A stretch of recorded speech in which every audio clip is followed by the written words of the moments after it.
quero indicar para vocês o meu livro, Sorgenvoder, A Redenção. Há mais livros desse universo lá no Clube de Autores e 3 vídeos aqui no YouTube fazendo a resenha do mesmo. Olá, sou o Jodantas, canal Universo das Telas. Segundo vídeo falando aqui, um pouco aí da história do Beto Carreiro World. Lá no primeiro vídeo, inclusive, eu faço uma introdução rápida, da história, do próprio Beto, até atingir a situação aí, de grande parque. E fim dos anos 90, como terminou o último vídeo, quase batendo ali na trave, tendo que enfrentar até uma falência. Passo para vocês, que eu tenho vídeos aqui, uma playlist especialmente das minhas visitas ao Beto Carreiro, bem como em outros lugares de Santa Catarina. Mas vamos agora entrar em mais algumas curiosidades aí, Curiosidade, gente, porque é incrível quanta coisa mudou, se restaurou e foi retirada no parque ao longo aí de todos esses anos. Mas acabei pegando aqui umas modificações que chamaram mais a minha atenção.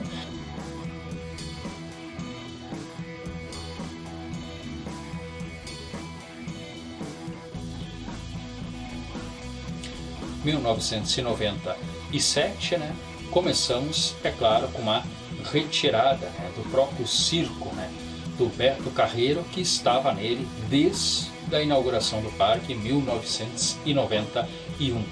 Outra coisa que acabou chamando muita atenção, foi a compra direto da fábrica, da Big Tower, aquela gigantesca, torre em que as pessoas despencam sentadas em suas cadeiras. Porém, devido à crise no parque, só lá em 2003 é que ela acabou sendo instaurada. Mas eu tenho sobre essa aqui um short falando detalhes interessantes aí da sua difícil montagem. 1999, entramos mais na fase que muitas coisas são mudadas de lugar, porém adquirir algo que é bom nesse ano aqui não ocorreu. 2000, mais um ano em que foi investido mais na beleza, nas passarelas para as pessoas caminhar e no próprio paisagismo. Volta o parque a trocar coisas de lugar, a aposentar outras, mas as grandes aquisições planejadas ficaram aí na gaveta. Em São Paulo, ele que tinha planos aí, o Beto, de fazer mais 2 parques grandes, mas o que ele fez mesmo foi apenas um pequeno parque, um parque para crianças, o Betinho Carreiro World, onde estava lá, os personagens da história em quadrinho. 2002 vem uma novidade muito interessante, divertida e engraçada, o Comando Maluco é criado pelo Beto Carreiro. Depois temos mais sequência desse, em que teria uma segunda formação.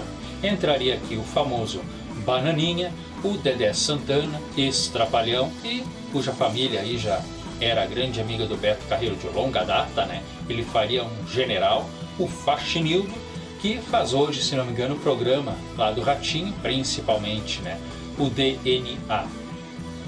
Em 2001, o grupo aí, começa a se apresentar também na Rede Record, no programa da Eliana.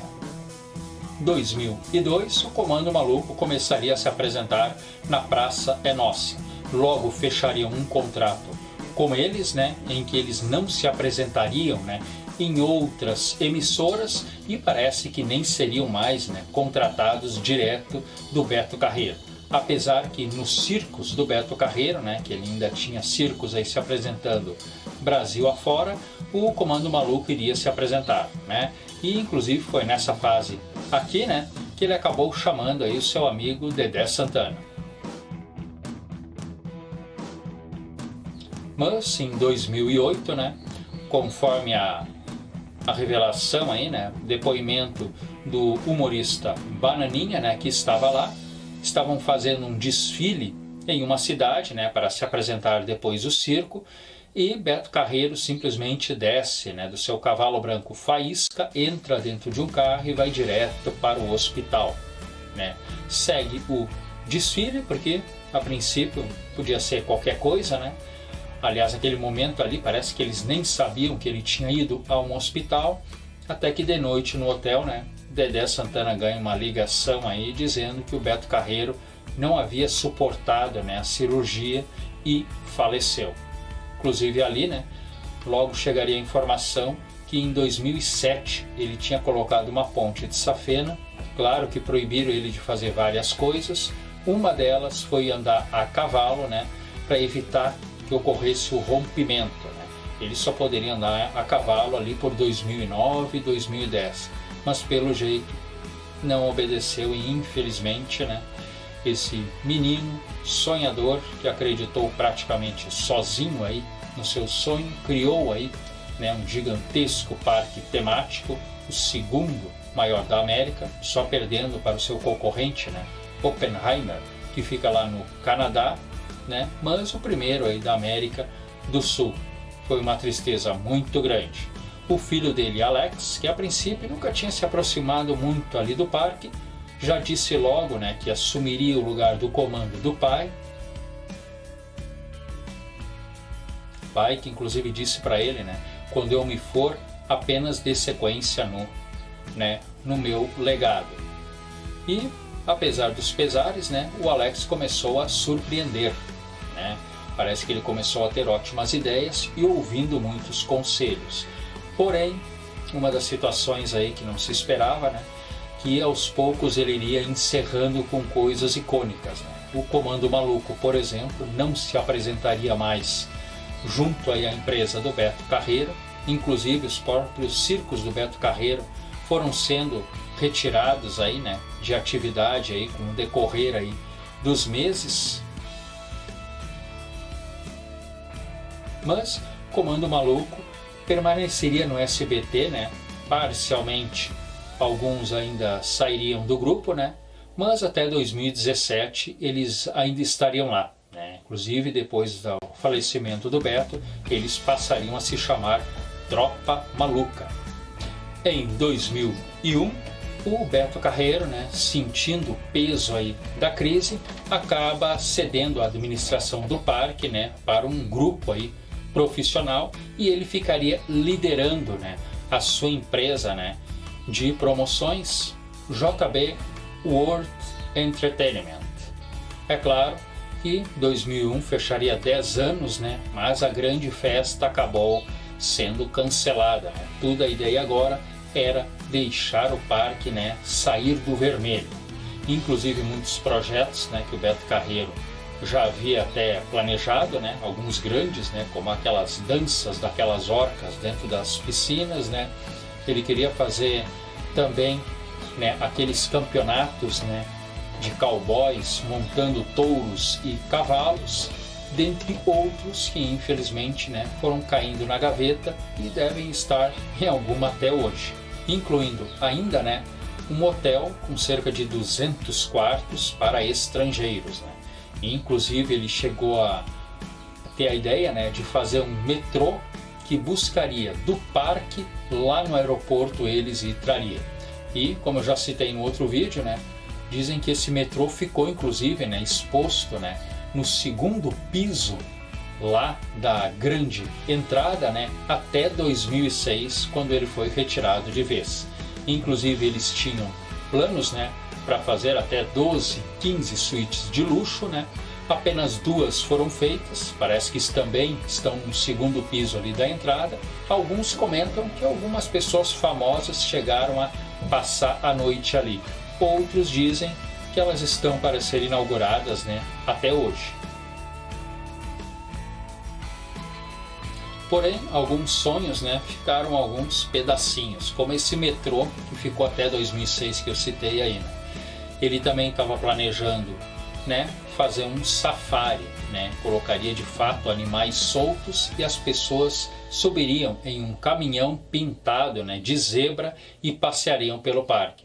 Não aconteceu também, mas esse caminhão, até que por um certo tempo, né, lá no show Hot Wheels, né, que começou em 2010 tendo outro nome, mas parece que até 2018, no final, havia um looping. Eu também tenho um short aí mostrando esse looping, né, e posso dizer para vocês que era esse caminhão de zebra que puxava, no caso, esses trilhos. 2013 e 2004 voltam a ser anos mais acomodados, né? Porém, justamente esses 2 anos aí, né, o Beto Carreiro decide investir mais no terror, né? Tanto que ele faz 2 espetáculos, Castelo do Terror, que depois seria substituído, né, pelo Portal da Escuridão. A crise amarga também os pequeninos, né? O seu parque, né, Betinho Carreiro World, feito só para as crianças em São Paulo, é obrigado a fechar as portas. O circo Beto Carreiro Country Show, que foi retirado lá em 1997, voltaria para o circo. Mas, lá pelo fim de 2004 e início de 2005, a estabilidade financeira finalmente começaria aí, né, a tomar pelo menos o café da manhã no parque. 2006, finalmente o parque está, né, de novo com a sua saúde financeira em dia. Tanto que o Beto Carreiro, né, eu não tenho maiores detalhes, né, diz que chegou a fazer uma festa, né, de 15 anos um pouco mais caprichada e inclusive ele faz um agradecimento pessoal a todos que continuaram o ajudando. Grandes lançamentos, pode-se dizer que ainda não tem. Ele chega a lançar, né, um desenho, né, do Beto Carreiro, né, com alguns episódios, porém dizem que nunca nenhum acabou saindo, né, para as telas. E uma caprichada revista, com curiosidades e a história do parque. Mas quem diria que nesse momento aqui, né, 2006, de volta à saúde financeira, começariam alguns escorregões, como por exemplo, ter colocado uma placa lá, né, e até começado a preparar o terreno para um campo de golfe, que acabou também nunca saindo do papel. E ali por 2009, o projeto foi totalmente, né, deixado de lado. E algumas informações dizem, né, que há parques mundo afora que tem de fato um campo de golfe, e é surpreendente como mesmo nos lugares que o esporte não é muito badalado, apareceu uma quantidade grande aí, né, de curiosos.